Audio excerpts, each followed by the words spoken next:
집에 아기 키우는 분들은 다 있으실 거고요. 네. 아기 안 키우시는 분들은 그냥 마트 가서 사시면 돼요. 네. 그래서 베이비 샴푸를 이제 약간 희석하셔. 고마우시 구독자님들, 오늘도 클릭해 주셔서 정말 감사합니다. 오늘도 이동환 TV에 특별한 분 찾아와 주셨습니다. 희적 교정술과 백내장 수술을 약 1만 5천 건 이상 집도하신 분입니다. B&B 단과의 최한리 대표원장님 모셨습니다. 안녕하세요. 반갑습니다, 원장님. 원장님, 오늘 준비한 주제는요, 바로 이 안구 건조증 해결법입니다. 이미 많은 분들이 아시겠지만 이 안구 건조증이 어떤 질환인지 좀 간략하게 한번 설명을 부탁드릴게요. 네. 일단 안구 건조증은 눈이 뻑뻑하거나 시린 증상이 대표적이죠. 네. 그래서 이제 인공 눈물을 넣으면 잠깐 괜찮아지기도 하고 이 증상이 생기는 이유가 바로 눈물의 균형이 네. 깨지기 때문입니다. 눈물은 단순히 물 성분으로만 되어 있는 게 아니고요. 네네. 이제 물 성분이랑 기름 성분 그리고 점액질 성분 이렇게 세 개가 잘 밸런스를 이루고 있어야 되는데요.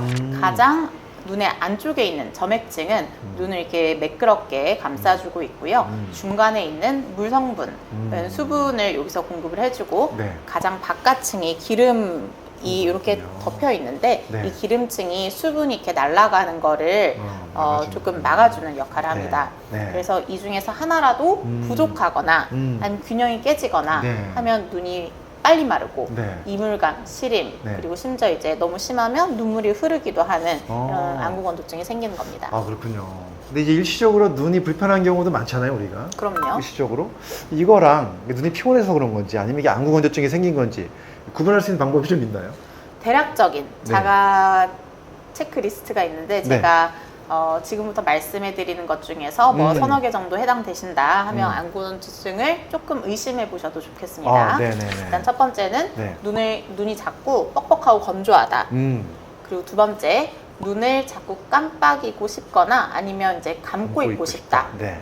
그리고 세 번째는 바람을 쐬면 이제 눈이 시리다. 아, 네. 그리고 네 번째는 눈이 아프거나 이제 가만히 있다가도 쿡 찌른다. 아. 다섯 번째, 그리고 눈이 이제 이유 없이 자꾸 네. 충혈이 된다.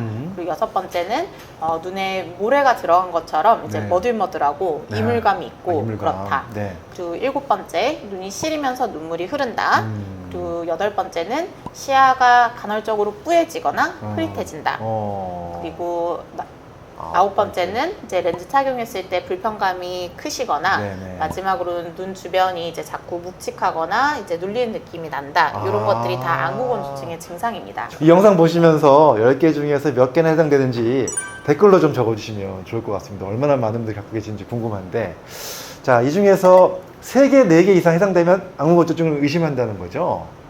그리고 아까 눈이 시리고 눈물이 자주 흐른다는 말씀도 하셨는데 실제로 이제 바람 쐬면서 막 눈물이 줄줄 흐른다는 분들도 많이 있으시거든요. 맞아요. 이것도 그 증상인가요? 맞습니다. 네. 바람만 맞아도 눈물이 줄줄 흐르는 증상은 네. 눈 표면이 아주 작은 자극에도 반응하기 때문이라는 건데 네. 일시적으로 이제 눈물을 막 쏟아내는 거거든요. 네. 그렇다면 이제 눈의 표면이 왜 그렇게 예민하냐? 눈을 촉촉하게 보호해주는 눈물막이 이제 건강하지가 않기 때문입니다. 아, 그렇군요. 따라서 일시적으로는 눈물이 날 수 있지만 네. 평소에는 눈물이 없어서 건조하고 오히려 눈이 예민해진 상태라고 생각하시면 아, 되겠습니다. 그렇군요. 자, 그렇다면 이제 안구 건조증을 해결할 수 있는 방법을 좀 알아봐야 할 텐데요. 보통 이 안구 건조증에는 찜질이 좋다고 했잖아요. 맞나요? 찜질 좋은 거? 잠깐 이제 눈의 구조를 설명을 간단하게 드리면 네. 마이봄샘 우리 눈꺼풀 가장자리에 있는 이제 기름샘인데 여기 있는 거예요. 그 눈꺼풀 태에 있는 거죠. 그래서 눈물의 가장 바깥을 싸고 있는 기름층에 있는 지질을 이제 공급을 해주는 역할을 하고요. 네. 마이봄샘이 막히는 경우가 많다는 겁니다. 이유는 다양하긴 한데 네, 네. 이제 50세 전후에 호르몬 변화가 큰 원인을 차지하게 되고요. 이제 우리 몸이 사실 나이가 들면서 마이봄샘에 있는 기름을 생성하는 기능도 떨어지게 되고 네. 그리고 이제 건강하지 않은 기름이 나오기도 하고 네. 하면 이제 계속 이 관에서 기름이 배출이 되지 못하고 막혀 있는 거죠. 네. 그래서 이 막혀 있는데 기름은 따뜻할수록 또 녹을 수도 있어요. 그렇죠, 녹죠. 그렇기 네. 때문에 이제 체온 유리가 36.5도잖아요. 체온으로는 지금 안 녹는 기름이기 때문에 체온보다는 약간 더 높은 온도로 따뜻하게 해주시는 게 좋겠습니다. 그래서 찜질을 하면은 그 기름샘에도 잘 나오니까 그렇죠. 좋아지는군요. 자, 그럼 어느 정도 찜질을 해야 되는지도 좀 중요할 것 같습니다. 일단 눈찜질을 할 때는 너무 이제 뜨겁게 하실 필요는 없고요. 체온보다 약간 높은 온도인 40도에서 45도 정도의 사이로 네. 10분에서 15분 한 번 하실 때 네. 하시는 게 좋고 네. 하루에 2번 2번 하시면 너무 좋습니다. 아침, 저녁 이렇게 2번 하시면 너무 좋고요. 네. 그 이유는 이제 기름이 녹는 점이 네. 이제 그 사이에 있기 때문이고요.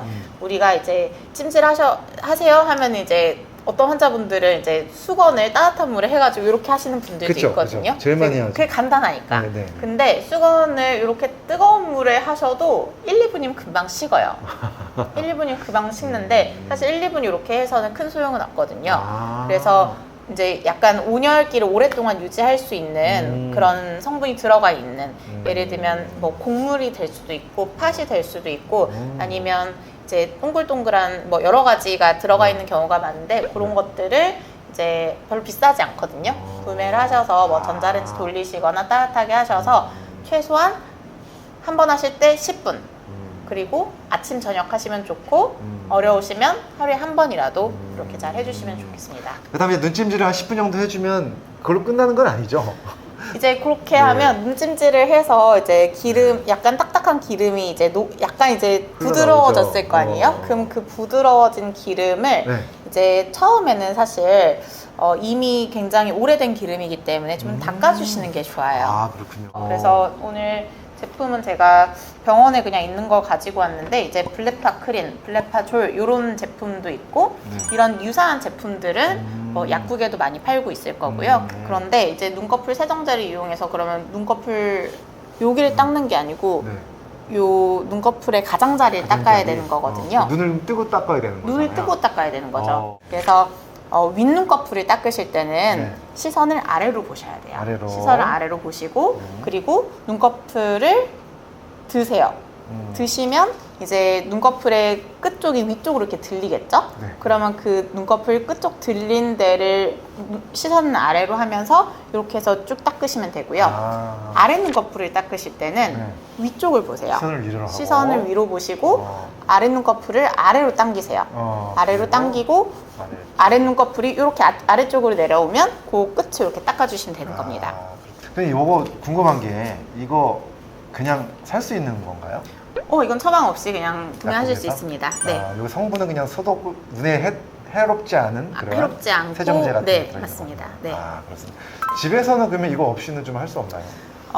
요거는 이제 꿀팁 같은 건데요. 네. 이제 집에 아기 키우는 분들은 다 있으실 거고요. 네. 아기 안 키우시는 분들은 그냥 마트 가서 사시면 돼요. 네. 그래서 베이비 샴푸를 이제 약간 왜냐면 베이비 샴푸 눈에 들어가도 큰 자극이 없도록 만들어져 있거든요. 그렇구나. 네.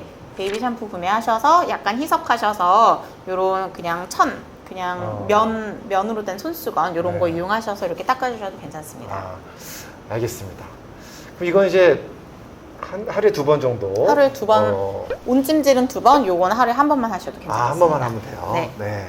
그리고 이거 자주 해야 되죠? 꾸준히 해야 되나요? 사실 네. 이거를 매일매일 하기는 조금 쉽지 않으실 수 있어요. 그렇죠. 그렇지만 뭐 일주일에 내가 2번 정도 하겠다. 네. 이러면은 이제 본인의 그 눈꺼풀 태 상태에 따라 다른 거거든요. 그래서 건조증으로 한 50대 이상 되시는 분들은 건조증으로 안과 가시면 뭐 눈꺼풀 태에 염증이 있다, 뭐 아니면 건조증이 있는데 이제 뭐 기름샘에 문제가 있다, 온찜질해라 이런 거 들으신 분들은 조금 더 뭐 사실 온찜질은 매일 하시고 이런 것들이 도움이 되실 거고요. 조금 더 이제 연령대가 낮으신 분들은 마이봄샘에서 이제 자가 배출이 굉장히 잘 되기 때문에 일주일에 한 번 하겠다. 뭐 건조증 본인 상태에 따라서 조절하시면 되겠습니다. 꾸준히 해주시면 이제 마이봄샘이 굳어있는 상태가 조금 좋아지면서 네. 이제 눈물의 기름층도 건강하게 유지되고 눈을 훨씬 편안하게 이제 유지하실 수 있을 것 같습니다. 집에서 이제 홈케어만으로 안구건조증이 나아지지 않으면 이제 병원에 오잖아요. 병원에 오셨을 때 어떻게 진료를 해주시나요? 그럴 땐 이제 병원에서 눈물 분비를 네. 이제 늘려주는 치료를 하거나 아니면 눈물의 균형을 잡아주는 치료를 하는 이제 약을 사용을 할 수가 있죠. 그리고 그러니까 첫 번째는 약물 치료를 먼저 해볼 수 있고요. 그리고 두 번째는 눈물이 이제 우리가 여기서 생성이 돼서 눈물샘에서 생성이 돼서 코 뒤쪽으로 내려가는 길이 있는데 네네. 이 눈물의 배출 자체를 조금 적게 하는 거예요. 그래서 이게 플러그 같은 걸 막아서 수분을 눈에 조금 유지하는 이제 눈물점 폐쇄술을 시행을 해볼 수도 있고 네. 또 세 번째는 IPL 네. 치료라고 해서 이제 이것도 온열 치료의 하나예요. 그래서 요즘 환자분들은 적극적으로 이 치료를 받으시는 분들도 많고 또 이제 마이봄샘을 기계로 직접적으로 짜주는 이제 치료의 이름이 이제 리피플로라는 치료가 있거든요. 네, 네. 옛날에는 이게 엄청나게 비쌌어요. 막 단안에 70만 원, 80만 원 막 이렇게 비쌌는데 한쪽에? 아직도 비싸긴 한데 이제 네. 그 정도로 비싸진 않고요. 옛날보다는 훨씬 더 이제 좋은 이제 비용이나 이런 것들이 환자분들이 접근할 수 있는 정도로 돼서 이제 너무 건조증이 심하신 분들은 이제 마이봄샘 자체를 조금 이제 건강하게 해주는 치료를 해볼 수도 있을 것 같습니다. 또한 이제 본인의 혈액을 뽑아서 네. 혈액으로 치료용 안약을 만들어서 이제 사용을 하는 방법도 있습니다. 너무 신기한데요? 본인의 혈액으로 안약을 만든다고요? 네. 이제 혈액으로 안약을 만든다고 하면 네. 너무 이제 괴이한 방법이라고 생각을 하실 수도 있는데 네. 이제 사실 우리 혈액에는 실제로 조직을 재생시켜주는 이제 굉장히 풍부한 인자들이 들어 있습니다. 그래서 우리가 피부가 이제 까지면 피나면 이제 금방 또 회복이 되잖아요. 그렇죠. 네. 이런 것처럼 이제 이게 이유가 혈액에 있는 성분 이제 재생을 시켜주는 성분들 때문이거든요. 네. 그래서 이 재생을 시켜주는 혈액의 성분을 이제 걸러서 이제 원심 분리기를 통해서 걸러서 이제 안약을 만드는 거고요. 그 부분 성분만 뽑아서. 그 성분만 뽑아서 만드는 거죠. 네. 그래서 이 안약도 이제 빨간색 아니고 이제 약간 이제 투명한 약간 노란색을 띠는 그런 네. 안약입니다. 그리고 상당히 효과가 좋은 경우도 많습니다. 그럼 자기가 혈액으로 한 거는 자기만 넣어야 되는 그렇죠. 거죠? 네. 굉장히 또 좋은 방법이 있네요. 네, 그런데 이제 안구 건조증이 완치는 어렵다는 말도 있던데 완치 잘 안 되나요, 이거? 안타깝지만 이제 정말 뭐 많이 듣는 질문이기도 하고 한데 결론부터 얘기를 드리면 이제 안구 건조증은 완치의 개념이 아니고 관리의 개념이 훨씬 더 강하고요.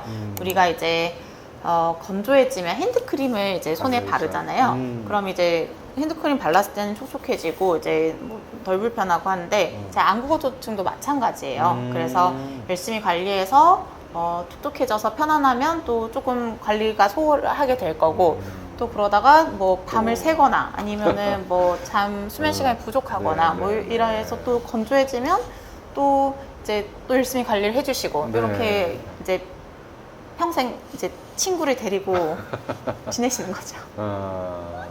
평소 생활 습관 중요하겠네요. 맞습니다. 네. 그리고 몸 컨디션에 따라서도 안구 건조증 증상은 좋아지기도 하고 나빠지기도 할 수 있다는 걸 조금 아시는 게 좋겠고 안구 건조증이 심한 환자분들께 항상 여쭤보는 질문이 있어요. 하루에 몇 시간 주무세요? 이런 거 물어보거든요. 수면의 시간과 수면의 질이 너무너무 안구 건조증 관리에 중요합니다. 수면. 그래서 막 아무리 비싼 안약을 넣고 뭐 인공눈물을 막 10분마다 30분마다 넣는 것보다 충분한 수면을 잘 취하시는 게 너무 중요하다. 아주 중요합니다. 네, 좋습니다. 오늘도 최한희 원장님께서 아주 자세하고 솔직하게 이 안구 건조증에 대해 얘기해 주셨는데 많은 꿀팁이 나왔습니다. 지금 이거 잘 활용하셔서 이 안구 건조증 때문에 고생하시는 분들 큰 도움이 되셨으면 좋겠습니다. 원장님 너무너무 감사드리고요. 저희가 안과 질문이 있을 때마다 찾아와도 되겠죠? 그럼요. 네, 언제든지 원장님. 오십시오. 오늘 너무 수고 많으셨고 다음에 또 뵙겠습니다. 네, 감사합니다. 감사합니다.